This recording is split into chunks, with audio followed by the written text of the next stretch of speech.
Com vocês agora no ar, Rodrigo Almeida Teixeira, no canal História de Sucesso. Perde não! Tá nas mãos de Deus, pode acreditar. Bota fé na vida, confia que vai variar. Tá nas mãos de Deus, pode acreditar. Tudo tem seu tempo, mas tem que saber esperar. O povo, são 18 horas, ao vivaço aqui nesse domingo com você, no nosso canal, aqui no programa do Rodrigo, uma história de sucesso, né? Hoje eu estou aqui com ela, Reni Muniz, daqui a pouquinho eu vou dar boa noite para ela, mas antes eu quero pedir para você, meu amigo, minha amiga, que quer se inscrever no nosso canal, se inscreva, compartilha, deixa like, e você que quiser e puder doar algum valor aí para o nosso canal aqui, eu vou falar o Pix hoje para você, que hoje nós estamos ao vivo, tem que falar, né? Porque quando está gravado eu posso pôr embaixo na tela aqui, né? Então é 045 196 949 90, 045 196 949 90. Mas você, caso você não pegou, é só você voltar o vídeo depois quando a live ficar salva. Boa noite, Reni. Boa noite, tudo bem com você? Seja bem-vinda. Oi, Rodrigo, boa noite. Boa noite aí também para quem é surdo, está nos ouvindo. E através das legendas, lógico, né? Que se tiver legenda aí ativada, mas também fiz o gesto aqui de boa noite. Meu nome é Reni e meu sinal é esse.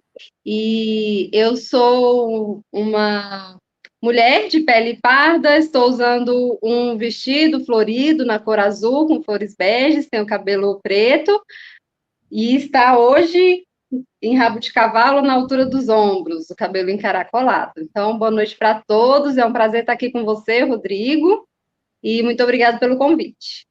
Imagina. Você, além de escritora, é psicóloga, né?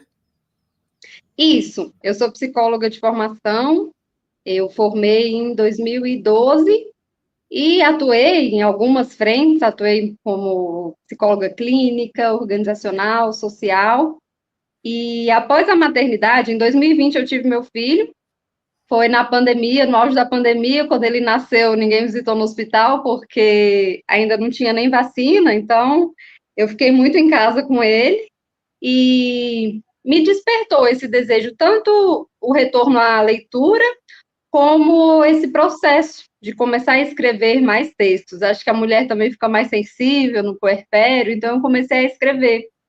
Eu comecei a escrever sobre maternidade, sobre os sentimentos no puerpério, que ficam mais aflorados, e fui tomando esse gosto. E entrei na Academia Gamense de Letras, estou aqui também com o meu broche representativo, eu sou acadêmica da academia aqui, da minha cidade, e eu escrevi alguns trechos, né? Tem alguns textos publicados, assim, estou mostrando aí coletâneas, essa daqui é Lembranças de Família, que tem texto meu, essa daqui é Prosa Poética, também tem, essa coletânea aqui é a coletânea Simplesmente Amor, também tem texto meu, essa aqui é a sexta coletânea de poema, e essa daqui é uma coletânea sobre inclusão, e o título dela é Somos Todos Iguais. Também tem texto meu nela. E aí eu passei também com esse engatinhar como escritora, né? Porque eu estou começando minha caminhada, aprendendo com escritores mais experientes.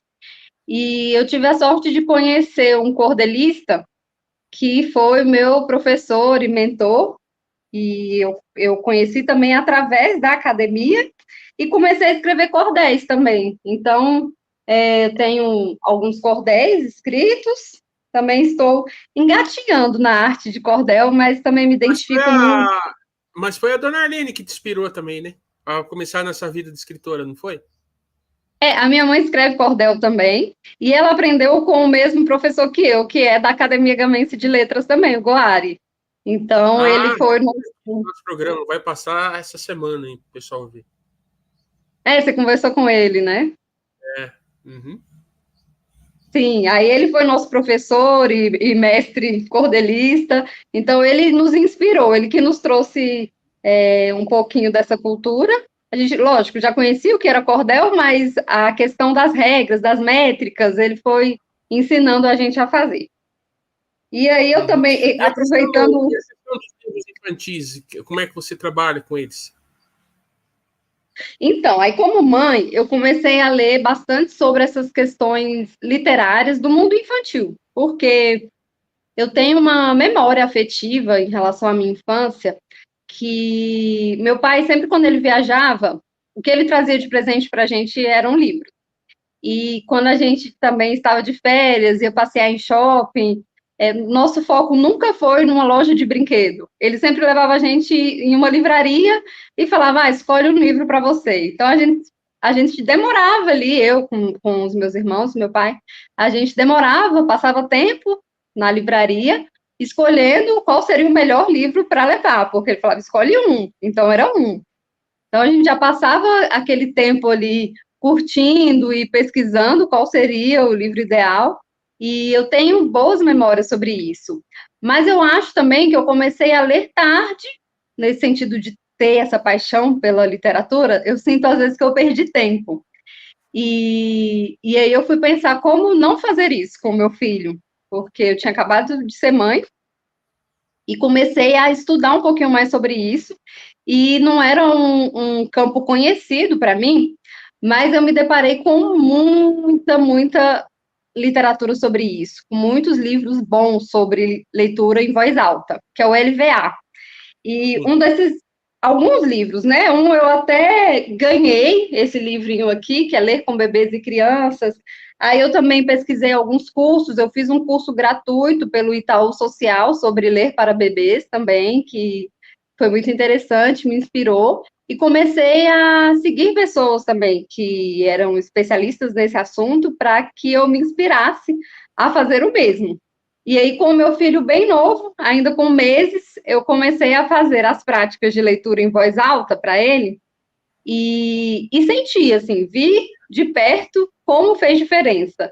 Tanto no vocabulário dele, na comunicação, ele realmente foi uma criança que desenvolveu bem essa questão da comunicação, tem um bom vocabulário, e com um ano ele falava, assim, né, pequenas palavras, falava au, au, que é mais vocábulo, né, que é as onomatopeias, mas além disso ele falava algumas palavras, falava árvore, falava abre, então ele, assim, desenvolveu rápido essa questão do vocabulário.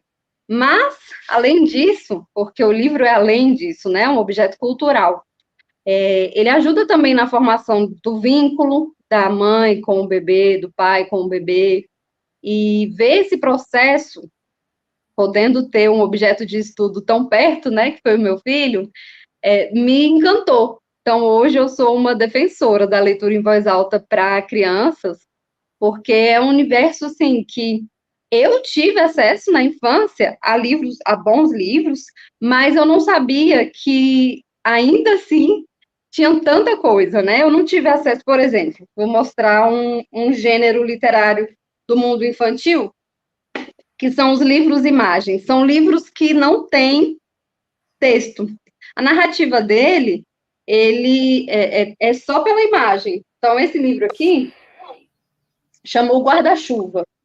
Então, ele tem, assim, seu início, seu meio, tem parte dramática, assim. Esse é um livro que meu filho ama. Meu filho hoje tem 3 anos. Ele ama esse livro. E o que é interessante de livro-imagem é que as narrativas são sempre diferentes, porque você não fica preso a um texto que você vai lendo ali sem condução, né? Então, se eu pego para ler de uma forma, se meu marido pega para ler de outra, e meu filho pega sozinho, e ele conta a história de uma outra forma. Então, são livros muito bacanas. Esse daqui já é bem grandinho, é um livro-imagem também, mas ele já é mais espesso, que ele também não tem... É de sua criação? Absolutamente.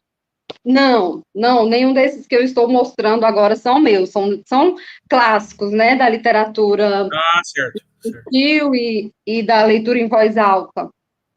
E eu conhecia muitos, o que eu mais conhecia de livro infantil que eu achava que já era o máximo da literatura infantil, eram os livros interativos, que são livros, eu tô com um livrinho que tem aqui o sol, e quando você passa o dedo, o sol se põe, e aí começa a chover.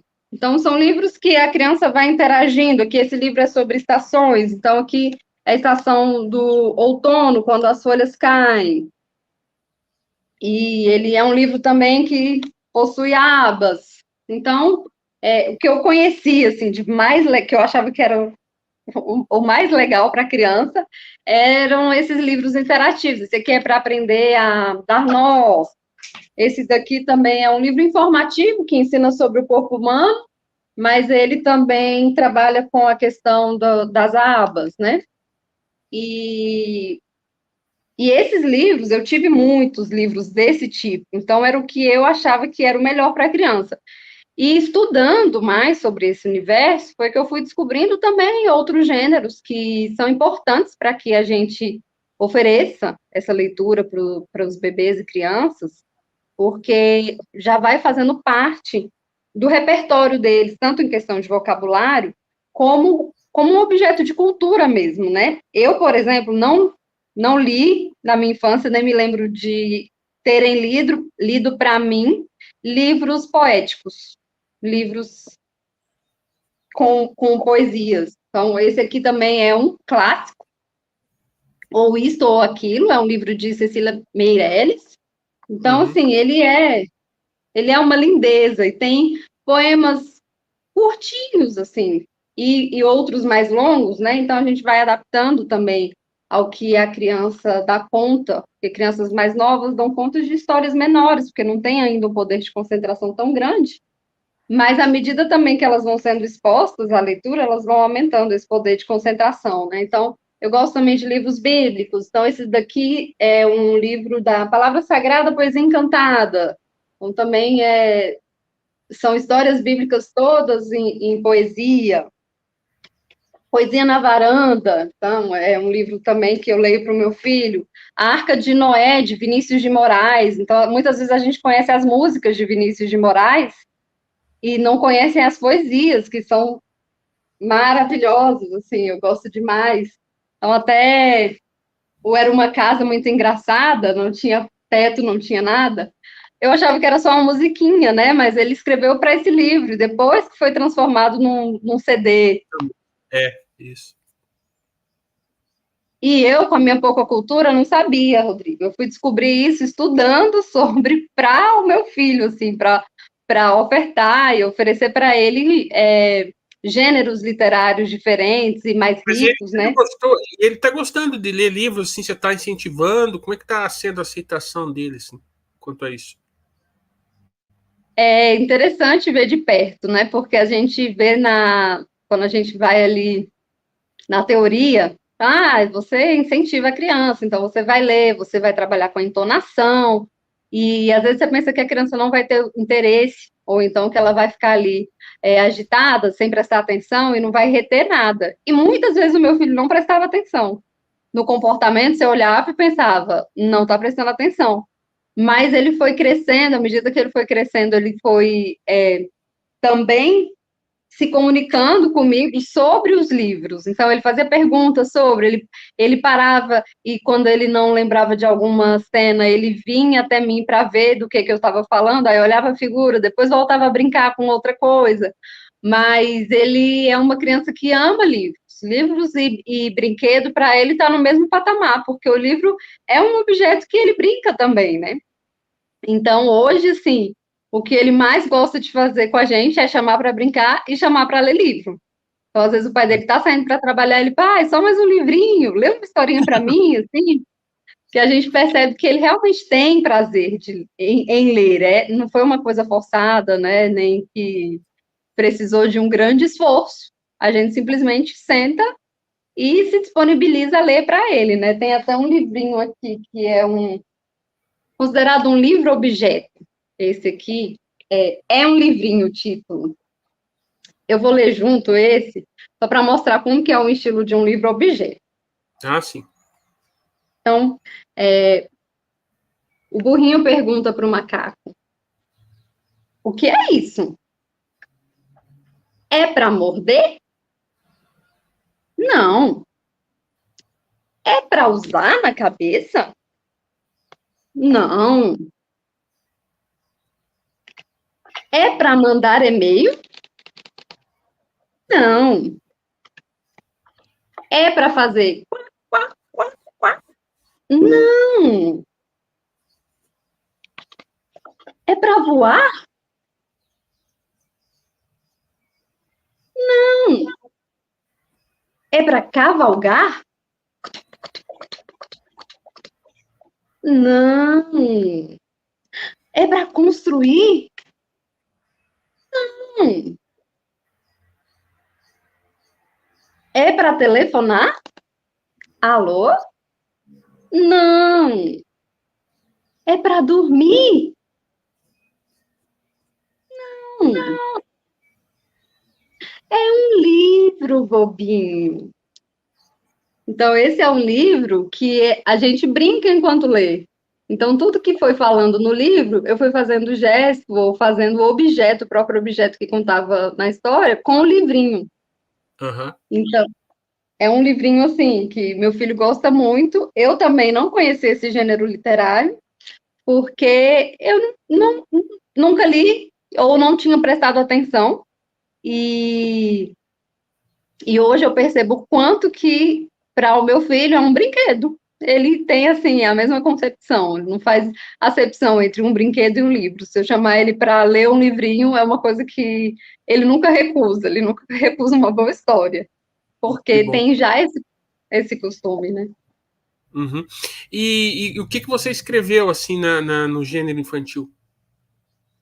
No gênero infantil, aí eu fui mais para esse lado de escrever histórias infantis. Eu escrevi algumas histórias em parceria com a minha mãe, que é pedagoga, escritora também, trabalhou com educação especial durante muitos anos, e a gente escreve livros sobre inclusão. Então, a gente tem histórias sobre um menino cego e uma visita ao zoológico, que a mãe vai fazendo para ele a autodescrição dos animais, e aí fala os sons e como que são as características. E ele é um livro que a gente chama de livro inclusivo, porque ele conta a história de um menino cego, mas ele é para todas as crianças. E ele é pensado no design universal, que ele serve para o maior número de crianças possíveis, porque muitas vezes quando se faz tem alguns recursos de acessibilidade que eles precisam ser específicos. Então, para um surdo é Libras, para um cego, muitas vezes vai ser Braille ou a autodescrição. Então, são recursos, mas não quer dizer que só vai servir para aquelas pessoas, né? A autodescrição, muitas vezes, ela inclusive ensina a criança a saber descrever o que ela está vendo, saber apreciar o que está sendo visto. Então, a gente escreveu um livro, sim, nesse sentido, e a gente está aí com um livro em editora para lançar ano que vem também, de um menino cadeirante, e é uma história de superação desse menino, e é uma história real, aconteceu quando minha mãe dava aula, assim, e é o livro Você Pode. A gente vai estar lançando no ano que vem. Então, a gente vai receber no final desse ano, mas assim, daqui a um mês, já em semanas de Natal e Ano Novo. Então, a gente vai deixar para fazer o lançamento mesmo no início do ano letivo de 2024. Uhum. Daí você que a sua mãe vão nas escolas para palestrar sobre esse livro? Como é que vai ser o trabalho de lançamento que você vai fazer? A gente vai nos centros de ensino especiais aqui da nossa cidade, de uma cidade vizinha também, e nas escolas que, porventura, convidarem a gente. Geralmente a gente vai para contar a história para as crianças, porque é uma forma também de incentivo à leitura, e algumas escolas trabalham os conteúdos do livro. Então, também, a intenção que a gente tem a gente já tem um e-book montado sobre sugestões de atividades pedagógicas, e a intenção é trabalhar dessa forma, as escolas convidando, a gente vai de forma gratuita e faz E é só essa parceria. e é só em Brasília mesmo ou vocês pretendem sair para outros estados, se convidarem? Se alguém convidar? Se alguém convidar, é conversado, né? Porque tem É toda a lógico. logística, mas seria uma honra também sair de Brasília, né? Ah, sim. E que mais? Você não teve nenhum livro solo seu ou só esses em parceria com a sua mãe? Tenho livros escritos, ainda não publicados, porque para publicar independente é uma coisa difícil, porque publicar livro é caro, né? Então, a gente tem que ter um planejamento na publicação, na divulgação, e como a gente já tem esse aí que está no forno para sair, aí a gente vai trabalhar com esse livro ano que vem, e aí a gente vai lançando para, assim, conseguir trabalhar bem o livro, porque tem um custo para o autor que muitas vezes não dá para ser repassado para quem compra, para ali no cliente mesmo, para quem é o produto final. Porque para um pequeno escritor, sai muito caro, né, produzir um livro. Então, a gente vai fazendo aos poucos para conseguir ir trabalhando no livro que for lançado, mas, assim, eu tenho algumas histórias infantis que estão escritas e que eu gostaria muito de publicar, assim, tenho alguma no forninho, assim, Quer de falar um histórias pouquinho de de cada vivência. coisa? Então, eu tenho um livro que eu penso sempre que um livro ele serve para muitos fins. Então, eu usei, por exemplo, que eu vou mostrar aqui esse livro, Tchau Fraldas, e um presente incrível, que é de um elefantinho que ganhou um pinico, eu usei junto com o desfraude do meu filho.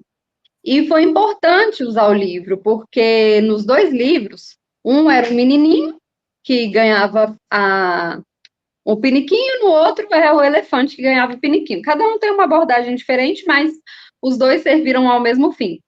E eles me ajudaram nesse processo, porque eu senti que meu filho internalizou um pouco mais essa questão do desfraude, entendeu que era um desafio, que também precisava de coragem, porque as crianças enfrentam grandes desafios ali para aquele mundo deles, né? Às vezes a gente tende a achar que problema sério é problema só de adulto. E às vezes a gente inferioriza e menospreza os desafios da primeira infância. E eu senti que ele se identificou muito, principalmente com o livro do Elefantinho, assim, porque aí a gente preparou, quando eu contei a história do livro a primeira vez, eu preparei o piniquinho também como um presente, ele abriu, então, assim, ele se sentiu o elefantinho da história. Ele compreendeu que o que estava acontecendo naquele momento da vida dele e os conflitos que ele tinha internamente, que eram como o elefantinho estava tendo também no livro, e o elefantinho resolveu enfrentar, e ele foi corajoso, apesar do medo e tudo, então eu senti que isso ajudou bastante, assim, nessa questão de como levar, a não ser uma coisa tão traumática, né? E quando eu penso em escrever livro infantil, eu também tenho um pouco essa pegada, assim, de pensar em livros que sirvam a algo, que ajudem também pais e mães. Então, eu tenho um livro sobre introdução alimentar, sobre seletividade, porque é um livro também que eu tenho a intenção de convidar uma nutricionista para também estar ali no livro dando informações relevantes, no final do livro, lógico, né? Não na história, porque a história em si, ela já traz para a criança o repertório, mas às vezes é para os próprios pais terem um pouco mais de informação sobre esses momentos, assim, que são marcos mesmo na infância, né? Introdução alimentar, o desfraude, amamentação. Então, quando penso em livro infantil e as histórias que eu tenho pensado, eu penso mais nessas questões. E também tem um livro sobre meio ambiente, sobre as questões ambientais, para introduzir esse assunto no universo infantil, porque eu acredito que a nova geração vai ser muito mais consciente com a gente, vai inclusive reclamar com a gente, falar o que vocês estavam fazendo, né? Que não estavam cuidando bem do planeta. Porque eu acredito que a minha geração não teve tanto esse cuidado, assim, a gente tem um despertar um pouco maior do que a geração anterior, mas eu acredito que a cada geração esse despertar é maior, e também porque é iminente, né? A gente vê aí tantas catástrofes e o que tem acontecido nas mudanças climáticas. Então, eu penso em livros nesse sentido, que possam agregar também, ter um valor informativo, mas que também conte uma boa história, que seja agradável de ler para o adulto e para a criança, porque o livro precisa conversar com a criança. Mas se o adulto não gosta da história, ele não vai se envolver. Então, muitas vezes, ele não vai dar uma ênfase, não vai fazer uma entonação. E eu sei que tem livros, assim, que meu filho gosta, eu gosto muito menos. Tem um livro que eu tenho aqui, que eu acho ele bem mal escrito, e eu não gosto de ler. E meu filho gosta, então, assim, eu leio com esforço para ele, mas não é um livro que, no rodízio, eu coloco aqui na estantezinha dele, porque não é um livro que me apetece. Então, eu também tento pensar nisso, assim, que quem vai ler para uma criança é um adulto, e o adulto também precisa gostar e se envolver com o livro para conseguir passar as emoções e tudo que o livro traz de forma interessante para uma criança. Esses seriam os seus projetos para o ano que vem, então, os livros que você acabou de falar aí. Seria isso? Isso. No primeiro semestre a gente vai trabalhar com esse que será lançado, e como esses livros já estão escritos, aí é trabalhar para que eles possam ser publicados, né? Ah, sim. E o que E eu mais tenho um você quer projeto. contar? Opa, pode falar. Oh, desculpa te interromper, Rodrigo. Não, não, eu ia perguntar, o que você quer contar mais para nós aí, para a gente estar caminhando para o nosso final já? Daí, se quiser falar mais alguma coisa, fica à vontade. Sim. Como eu sou psicóloga de formação, também gosto muito de pensar nos livros que trabalham as questões emocionais. De trabalhar a saúde emocional, de trabalhar habilidades socioemocionais, porque hoje em dia, com o mundo tão acelerado, a gente com acesso a tantas tecnologias, e o que nos difere, de fato, das máquinas, né, é realmente habilidades socioemocionais, porque uma máquina não é capaz de nos abraçar, não é capaz de nos ouvir com a atenção que a gente gostaria, não tem uma escuta qualificada, um olhar atento, de compaixão. Então, é isso que nos difere das máquinas que estão cada vez mais próximas do ser humano, avançadas, né? A gente tem chat GPT aí que responde toda e qualquer pergunta, ainda mais se a pergunta for bem feita. Então, pensando nesse sentido, eu gosto de livros também que trabalhem as emoções. E também é um projeto que eu tenho a desenvolver. Eu tenho alguns aqui que são livros que trabalham as emoções. Essa coleção aqui trabalham as emoções primárias, então é felicidade, raiva, medo e tristeza. E para crianças mais novas, são bons livros, porque eles aprendem a denominar, a saber o que estão sentindo e dar nome a essa emoção. E a gente costuma falar, né, que não existe emoção negativa. A raiva não é uma emoção negativa. Ela precisa ser controlada, principalmente a reação dela, né? O comportamento pode ser negativo, mas o sentimento não. O sentimento é válido, assim como a tristeza, e a gente conhece a alegria porque a gente se sente triste às vezes e sabe qual é o oposto, né? E aí esses outros. Eu queria colocar uma pergunta aqui para você. Você tocou agora há pouco na questão dos traumas também, né? Que você tem um projeto de trabalhar com os traumas também, não é isso que você falou? Também. Então, será que existe cura para os traumas? Existe tratamentos, existem Mas tratamentos. tratamento, assim, com ajuda psicológica ou com medicamento? Os dois.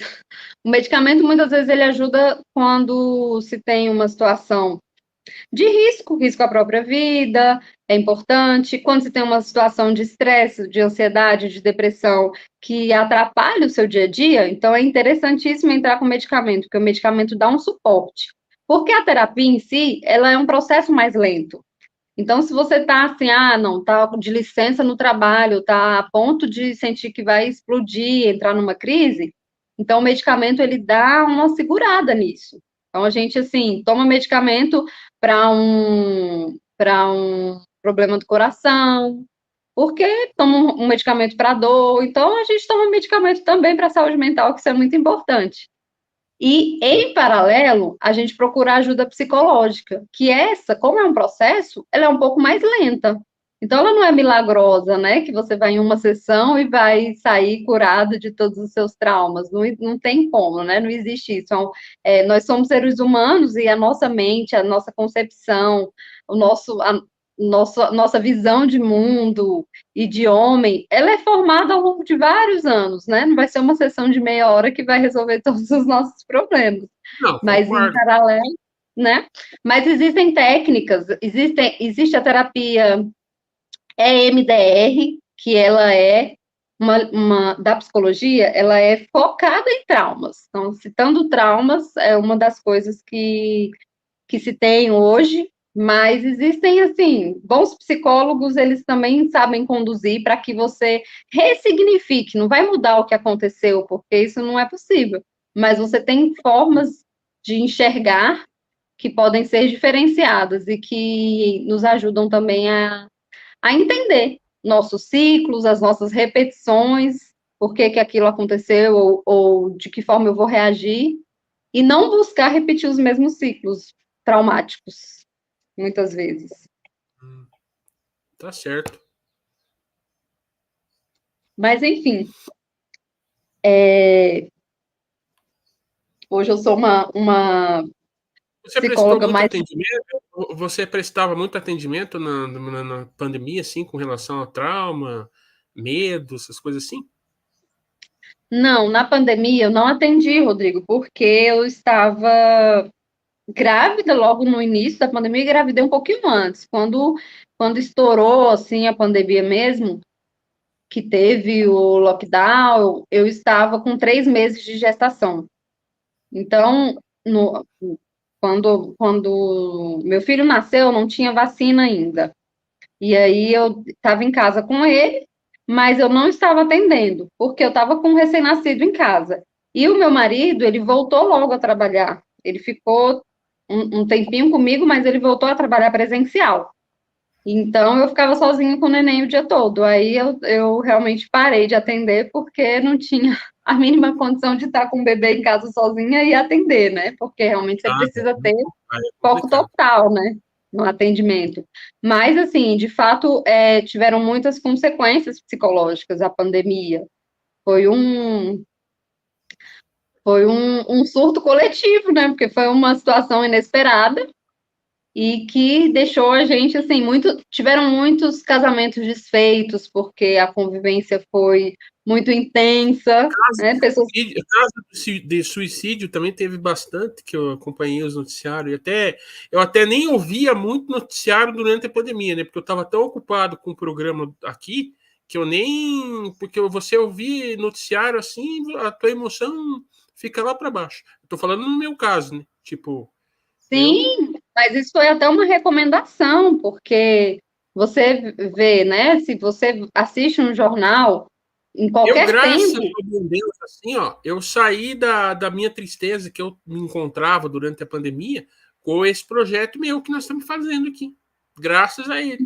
Eu chegava a que fazer eu chegava a fazer 3, 4 lives por dia na época da pandemia. Tem muita coisa que eu perdi, que lamentavelmente eu não sabia salvar no Instagram, mas olha, foi muito bom. Para mim, pelo menos. sim, lógico, teve, assim, dentro de uma situação trágica que ninguém gostaria que tivesse acontecido, a gente aprendeu muita coisa nesse período, né? Porque a gente foi obrigado a lidar com uma situação que a gente não conhecia, mas é como você disse, os casos de suicídio aumentaram, divórcios e ansiedade, doenças de, de cunho mental mesmo, eles aumentaram demais. O Brasil já tem um alto índice de ansiedade, de depressão, e ficou ainda maior com a pandemia, porque realmente foi uma situação extrema que a gente teve que lidar, e muitas pessoas também perdendo pessoas próximas, né? Então, teve que lidar com luto, e a saúde mental, assim, ficou em evidência, de que é algo que a gente precisa cuidar de fato, porque uma vez que a gente descuida, assim, que a gente rompe, a gente também tem um processo de retorno, para se recompor, para se reorganizar, que é necessário, né? E aí também o bom é que deu um boom nos atendimentos psicológicos online, né? Como você perguntou se eu fiz, porque realmente muita gente passou a fazer online, algo que Porque antes eu não se via conversei, fazendo. eu não sei se você chegou a acompanhar uma live que eu fiz com um psicólogo aí, o Dr. Alexandre Herzog. Ele falou também que ele atendia muito online, né? Não sei se você já chegou a ver esse vídeo. Tá aí no canal. Sim, e alguns psicólogos nem retornaram para o presencial, porque tem sua clientela no online, muitas vezes de outra cidade, e não compensou voltar para o presencial, ficou no online mesmo. O que foi, assim, um ganho, porque muitas pessoas também não viam essa possibilidade de fazer online, se viram obrigadas a fazer na pandemia e gostaram da forma como isso foi feito, né? Porque acaba que tem certo conforto também, você tem menos gasto enérgico, né? De se arrumar, de sair, de ter um custo também com o transporte, a locomoção de uma forma geral, né? Maravilha, Reni. Quero te agradecer muito a tua gentileza de ter feito esse programa aqui comigo, nesse domingo. E fala que se quiser, deixa um recado para as pessoas te procurarem, deixa tuas redes sociais e fica à vontade. Obrigada. Então, meu Instagram é Reni Muniz, é Instagram de mãe, né? Tem mais coisa de criança do que minha, porque a maternidade ela vem como um furacão, né? A gente realmente não tem como mais ser a mesma pessoa que a gente era antes de ser mãe. E o que eu gostaria de deixar como recado é leia. Leia para uma criança, leia para os seus filhos. Eu vou mostrar mais essa coleção aqui, que é uma coleção Pode. muito legal. São livros de adição.